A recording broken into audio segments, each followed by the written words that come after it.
Hello and welcome to my channel. I'm Michaela Peters. We have snow in New Jersey today, which is pretty crazy, and it looks like Finland. How exciting. But I'm not going to take my dog for a walk because he'll probably be uncomfortable, so that's a little bit sad. But I'll try to use today to catch up on some stuff, even though this weather is making me very tired. So I have this list of things I'm constantly writing down to try to make videos about. And recently I've been having this random can't sleep for 2 hours in the middle of the night between approximately 3 or 4 a.m. and 5 or 6 a.m. It's very annoying, but during this time I also just randomly think of YouTube video ideas. And looking at my list today, I was like, what do I feel like talking about today? That's usually how I do it. And today I want to talk about the concept of open-mindedness because I think this is a very weird concept. And I remember my one friend explaining to me how a lot of times people will say that they're one thing or assert that they're one thing, even though they're really not, but it's sort of the gap between who they are and who they want to be. And I think this has some legitimacy. And I'm not sure if anybody has ever looked this up, but I have, and I feel like I have talked about this briefly in one of my other videos. But being open-minded is not always good.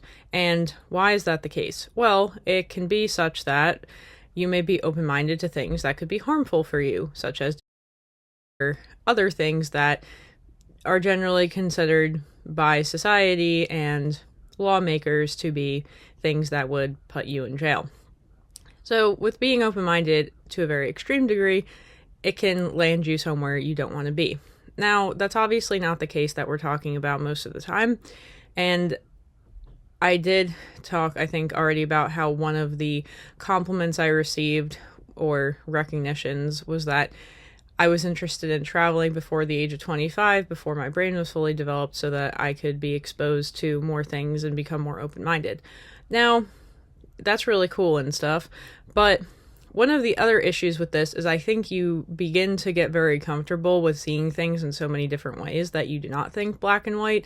And most people are not really very comfortable with this idea because it's not, binary. I mean, if you want to look at it in an even other way, like, gender fluidity is like not something most people are really so keen on just yet, even though it's something that's being advocated for. So there is something to be said for the idea that, in general, that's a very specific example, but people generally don't like when things are not yes or no, black and white, whatever kind of binary choice. Like, I'll have a lot of discussions with my one grandmother who's like, do you whatever, yes or no? And I'm like, I don't know, because like on one hand yes, on one hand no. Like, it depends on like what part of this issue that we're talking about, because maybe in this particular issue there are some things about it that make me happy and there are some things about it that make me sad. Yeah.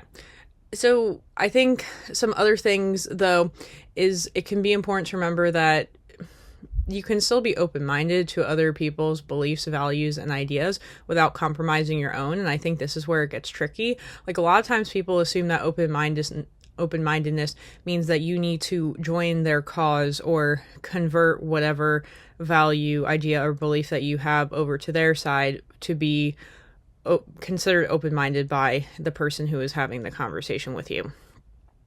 So there is that. And I think people get so used to putting people into boxes at this point that if you, don't subscribe to every single thing in every single characterization of this thing, then it's like, I guess maybe people don't know what to do with you, and then they get confused, and that frustrates them because, well, this makes a lot of sense, because generally our brains are very pattern seeking and they're trying to take shortcuts, and they're lazy. Like, our humans are innately lazy because it's a whole energy conservation effort.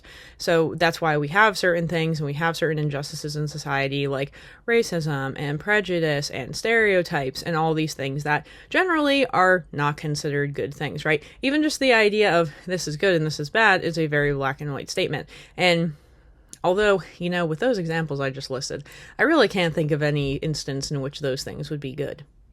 But then again, it depends on your values, because there are a lot of like weirdo people who I talk to who are very into like making jokes about these things and think they're funny. And it's sort of like, if you laugh at any of those, are you then taking part in those things if you yourself would not make those statements? And this starts to get very nuanced. And that's another thing. People do not always like dealing with nuance. So the example that I use a lot for myself is like, even though I was raised religiously, I'm still very secular, and like people on both sides of the equation don't like this, right? So like very secular people will not like the fact that I'm religious, and religious people in my religious community do not like the fact that I'm very secular and very well educated. And to me, it doesn't mean that either one of those things are more or less important in terms of my identity. And if people have an issue with it, well, that's their problem and not mine. And there are a lot of ways that this can be sliced. Like, I think that, so even though I, abstain politically from joining with one side or the other in an American political perspective in general, any political perspective, I think people who are on, like, for instance, the Republican side of the equation are like, oh, you're religious, so you're one of us. But then I'm also like, well, there are a lot of things that, like, are categorically Republican that I don't necessarily agree with, like this idea that climate change is, like, not really a thing to be cared about, which is also, this actually gets to be very interesting, because these are, okay, so from a, like, political science standpoint, and this is the thing I realized, I don't really enjoy talking about politics and, like, asserting, like, taking sides of politics. But I am very interested in political ideology. I think it's very interesting as a concept. Like yesterday I was having a discussion about like socialism and communism, and my belief that capitalism and communism like have something in common, which is that they don't fully, like, it's like a yin and yang thing. Like, there are parts of each that are in the other. So with communism, you never really had full communism, because you still always had, like, this weird hierarchy with people at the top who still disproportionately benefited. Meanwhile, the majority of everybody else had more or less the same things, but they didn't even necessarily have the same things, because one of the things that I learned when I was in Kyrgyzstan, so this again is like, I learned these things also from like being in different places, and these are ideas I wouldn't be exposed to if I wasn't in different places, probably. And like in Kyrgyzstan, for instance, when all of the Soviet people, when the Soviet Union collapsed, they found out that the ethnic Russians living in Kyrgyzstan actually had more favorable positions than the Kyrgyz people living in their own land. This came in the form of like salaries, better housing, like certain types of advantages that they would get through the government that were just not quite as equitable as they maybe appeared to be. And with capitalism, when we look at it in the US, we have these different affirmative action policies. And, that in a way is sort of like a form of communism, in the idea that you're trying to get everybody to a sort of base standard of living. Now, I don't think the execution that the US has is very effective in terms of this. And then you get into the whole, well, is it communism or is it socialism debate? And then it's like, well, in Finland, they do have a lot more of this, where people actually are guaranteed a certain minimum standard of living and you're not competing. And then it's like, well, why is capitalism so effective, right? Like, why is it widespread and why is it the most powerful economy in the world? Well, it has to do with the fact that humans are, aside from being innately lazy, innately selfish.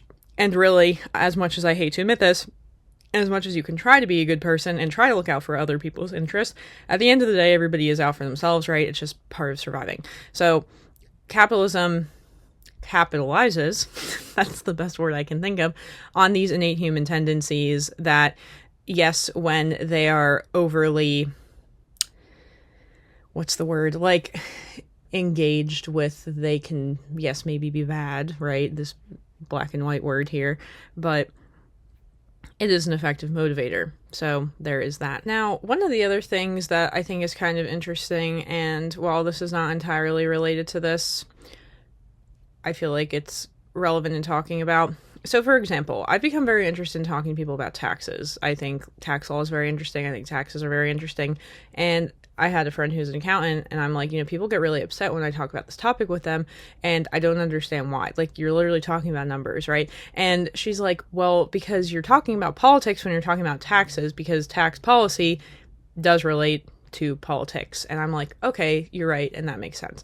And recently, it feels like a lot of people have been taking issue with the fact that I'm very focused on money. And the best way I can explain this is, like, and this is not a defense, this is just, I'm trying to offer, like, some sort of understanding, right, from this like autism perspective. I'm gonna like keep sprinkling that in here since I know that's like of interest to at least some viewers.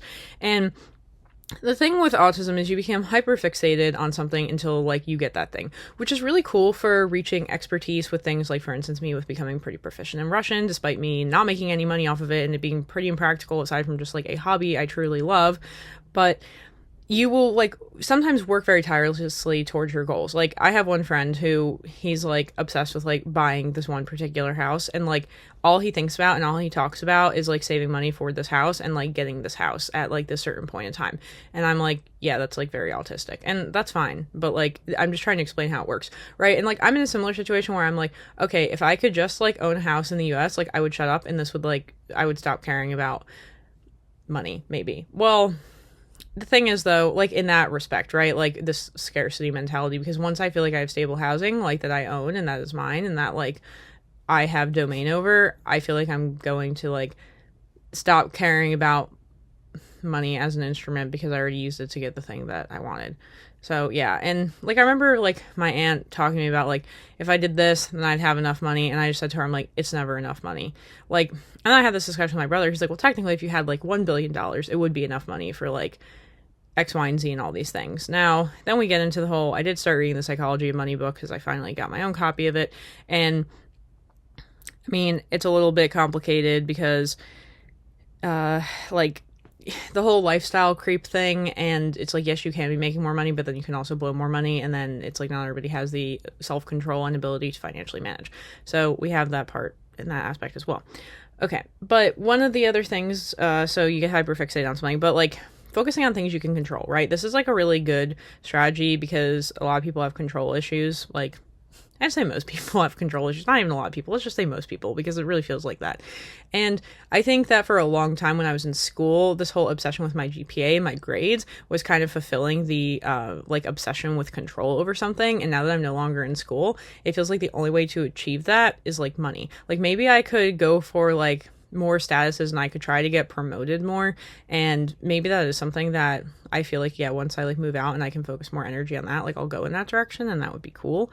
But I think like I look at it very much as like a means to an end, and like once I get the one thing that I want, then I'm gonna like calm down about it. But like that probably is like there's a hint of autism in there, let's say. But yeah, so yes, anyway, my whole point with this was being open-minded. I have just found that the people who claim to be open-minded are usually the least open-minded people, so I'm going to just throw you in the danger zone there and say, if you ever make the statement, I am open-minded, it means that you're probably not, and that you're just trying to be. And I realize a lot of people are very stubborn, a lot of people are very set in their ways with their opinions, and a lot of people are very uncomfortable with the idea of people presenting conflicting opinions to them. And I started talking to my dad about this the other day, actually, and he's like, well, there are some people where I'll talk to them, and I observe this, that, and the other thing about them, and then I decide that I don't want to be friends with them because of like their values don't align with mine. And I'm like, I've just never felt like somebody's values need to align with mine for me to be friends with them.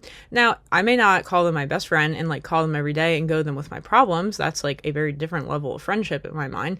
But I enjoy having friends from a very vast variety of backgrounds because it exposes me to so many different types of thinking and views, like worldviews, and just they think about different things. They see the world completely differently, and just because it's not how I see the world doesn't make it wrong or incorrect or bad, right? It just is a different way. It's simply different.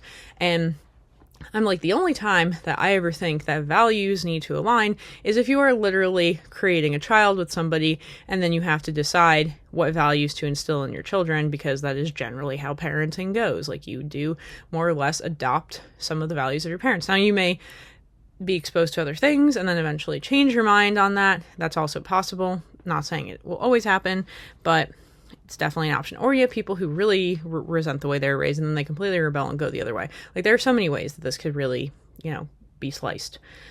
So I guess in conclusion, open-mindedness is probably more than just accepting that different worldviews exist. I think it's tolerating them without criticism and without judgment. And if I'm being very honest, I don't think that anybody is really open-minded, because people's ego defense mechanisms literally implement defenses against feeling like their worldview is not going to be threatened or challenged. So I think it is something that, most people struggle with. And I'm not saying that that's necessarily, again, a bad thing.